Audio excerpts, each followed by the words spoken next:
તો આજે એઆઈના યુગમાં સિમ્પલ હું અત્યારે રિયલ ટાઈમ લાઈવ કરીને બતાવું કે આજે હું આવું કંઈ બી સ્ટાર્ટ કરતો હોય તો હું અત્યારે એક એઆઈ ટૂલમાં જાઉં છું. ક્લોડ કરીને એક ટૂલ છે, બરાબર.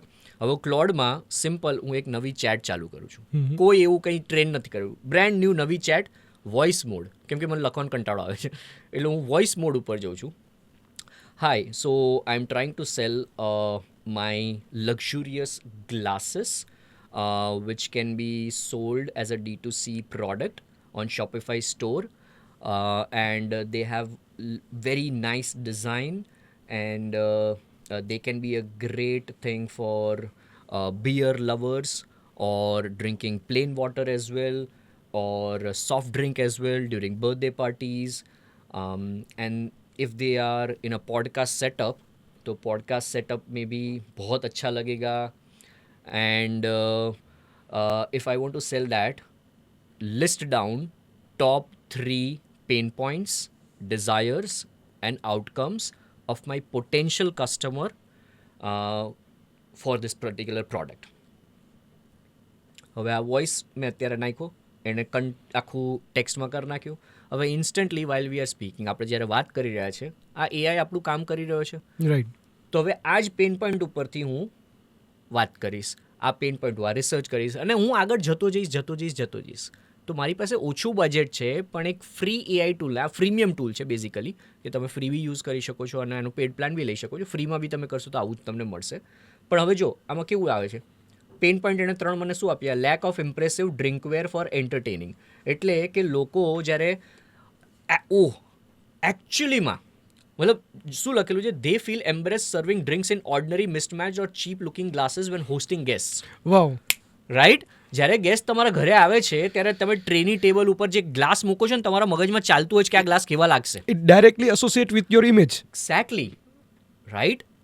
Difficulty finding glassware that's both functional and aesthetic. અને થર્ડ છે missing the elevated everyday experience. અને ડિઝાયર શું છે? To impress and create memorable experience. મતલબ આ ગ્લાસ જ્યારે કોઈ ગેસ્ટ પાસે તમે મૂકો એટલે એ ગેસ્ટ છે ને ઘેર જઈને વાત કરે, યાર અમને પાસે ગ્લાસ બોલા મસ્ત હતા, હા ગાડીમાં જતા ત્યારે બી વાત કરે. So how you can use all this research. આપણે આવું રિસર્ચ, સો આ એક સ્ટાર્ટિંગ પોઈન્ટ થયું બેઝિકલી. આ એક સ્ટાર્ટિંગ પોઈન્ટ થયું જે તે મને કીધું અત્યારે, કે મારી પાસે કોઈ રિસર્ચ નથી, મારી પાસે કોઈ પૈસા નથી મારી પાસે ટીમ, પણ આજે એઆઈના યુગમાં હું આટલું તો કરી શકું છું. રાઈટ. તો આટલું કરવા માટે બી તમારા મગજથી તમારે થોડુંક તો ક્રિએટિવ રહેવું પડશે. અને આ પ્રેક્ટિસ ઉપરથી આવે છે કે આજે મેં તમને આ એક્ઝામ્પલ આપ્યો, હવે આ તમે એક્ઝામ્પલ તમારા બિઝનેસમાં કરો. That max a difference. એટલે બધા human being has different capacity. Right. તો હું આ કરી શકું છું. કદાચ કોઈ આ ડે 1 ઉપર નહીં, આ સિમ્પલ એક્ઝામ્પલ છે. આજે આ આંગળી છે, બરાબર. હું આ એક્ઝામ્પલ લગભગ મારી કીનોટ્સમાં કરતો હોઉં કે આ તમે એક આંગળી આવી રીતે રાખો. અત્યારે જો તમે જોતા હોય ઓનલાઈન, તો આ આંગળીને તમે આવી રીતે રાખો અને તમે આને પુશ કરો પાછળ, અહીંયા અડવાની ટ્રાય કરો.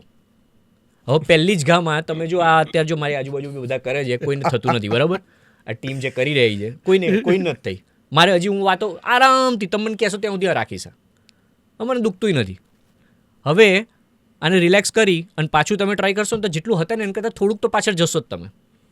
તો આ પ્રેક્ટિસ છે. એટલે મારું આ માર્કેટિંગ કરવું અને આને રિલેટ કરો હવે કે હું લગભગ કેટલો ટાઈમથી કરું છું ને, એટલે મને હવે આ ઇઝી લાગે છે, રાઈટ. અને મસલ મેમરીમાં આવી ગયું છે આ માર્કેટિંગ, કે આ એઆઈની ટૂલને આવી રીતે યુઝ કરું છું. તમે કદાચ ડે 1 ઉપર છો, પહેલી વાર કરવા જાઓ છો, એટલે તમને થોડી તકલીફ પડે છે. અને એ તકલીફ પડ્યા પછી લોકોને એવું લાગશે કે ના મારું નથી, મારથી નહીં થાય. અમુક લોકો એવું વિચારશે કે ના તકલીફવાળું તો છે પણ આપણે કરી શકીએ છીએ, ચલો પ્રેક્ટિસ કરીએ. So it boils down to that same mindset કે તમે જ્યારે આ પૈસા નથી, બજેટ નથી, ટીમ નથી, આ બુલશીટ એક્સક્યુઝ છે. આ બધું હોવા છતાં બી લોકો નથી કરી શકતા, રાઈટ. એટલે જ્યારે તમને આવું કંઈ આઈડિયા, હવે આજે મેં તમને આ એક એઆઈ ટૂલનો આઈડિયા આપ્યો, હવે આને કઈ રીતે તમે યુઝ કરશો ને તમારા ઉપર છે, રાઈટ. તો યસ, આ સ્ટેપ 1 છે. આ સ્ટેપ 1 પછી તમારું જે રિસર્ચ આવે છે એના ઉપરથી તમારું હવે સેલ્ફ અવેરનેસ વાળી ગેમ કરો કે સ્ટેપ 2માં તમારે કોન્ટેન્ટ બનાવવો છે. કોન્ટેન્ટના 4 જ શેપ છે: ટેક્સ્ટ, ઇમેજ, ઓડિયો, વિડીયો. આના સિવાય આપણે ઇન્ટરનેટ ઉપર કંઈ જ કન્ઝ્યુમ નથી કરતા. આ 4 જ શેપ છે. હવે તમે જો ખાલી તમને એવું લાગે કે તમે શાય ઇન ફ્રન્ટ ઓફ કેમેરા છો, તમે કેમેરામાં સામે બોલવામાં તમને તકલીફ પડે છે, કે તમે કોન્ફિડન્ટ નથી, કોઈ દિવસ કર્યું નથી, રાઈટ, તો તમે લખવાનું ચાલુ કરો. સબસ્ટેક ન્યૂઝલેટર છે, તમારો પોતાનો બ્લોગ છે, ઇન્સ્ટાગ્રામ ઉપર હું લિટરલીમાં ઇન્સ્ટાગ્રામ ઉપર જઈ અને હું અત્યારે શું કરીશ ખબર છે, હું સપોઝ કે હું શાય હોઉં તો હું આમ કરી આ મેં સેલ્ફી લીધો, આ સેલ્ફીને અત્યારે હું ઇન્સ્ટાગ્રામમાં જઈ પિક્ચર તરીકે અપલોડ કરીશ. પહેલી સ્લાઇડમાં લખી શકું છું 2nd January 2026 this is what I was doing at 3:36 PM. As simple. અને નેક્સ્ટ સ્લાઇડમાં અમારો બંનેનો ફોટો હશે, ત્રીજી સ્લાઇડમાં કી ટેક અવેઝ હશે. That's it. તો કરાઉઝલ પોસ્ટ થઈ ગઈ. એ જ વસ્તુને સપોઝ કે આ પિક્ચર તરીકે એમને અપલોડ કર્યું અને હું કેપ્શનમાં આખું લખું તો એક સિંગલ ઇમેજ પોસ્ટ થઈ ગઈ. આ જ વસ્તુને સપોઝ કે હું વિડીયોમાં કમ્ફર્ટેબલ છું તો જે અત્યારે હું કરી રહ્યો છું એ જ વસ્તુ કરીશ.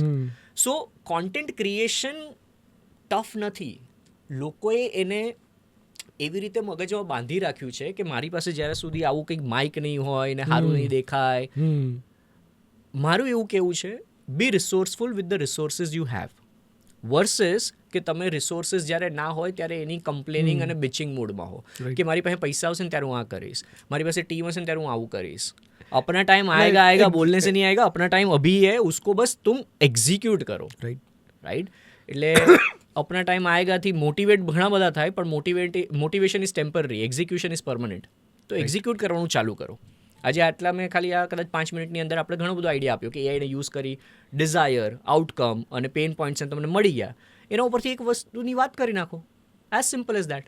તમારી પાસે કોઈ પ્રોડક્ટ ના હોય તો ખાલી એટલી વાત કરી નાખો કે આ 3 વસ્તુ તમે એઆઈથી ફાઇન્ડ કરી શકો છો કોઈ બી બિઝનેસ માટે.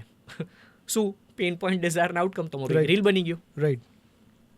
તો આ સ્ટેપ 1, સ્ટેપ 2 છે. સ્ટેપ 3 ઓબ્વિયસલી એ પછી ઇવેન્ચ્યુઅલી જર્ની છે કે મેં જેમ કીધું કે તમારું બિઝનેસ મોડલ શું છે, તમે શું કરવા માંગો છો, એના ઉપરથી તમારા આગળના સ્ટેપ્સ થશે. પણ સ્ટેપ 1 અને 2 અને આ ઇનિશિયલ જે હોય છે ને એ તો સેમ જ રહે છે જ્યારે તમારી પાસે પૈસા. Execution is only game. Execution નહીં કરો ને તો nobody cares. Market moves. Right. Customer ભગવાન છે ગુજરાતીમાં આપણે કહીએ છીએ ને. કેમ કહીએ છીએ?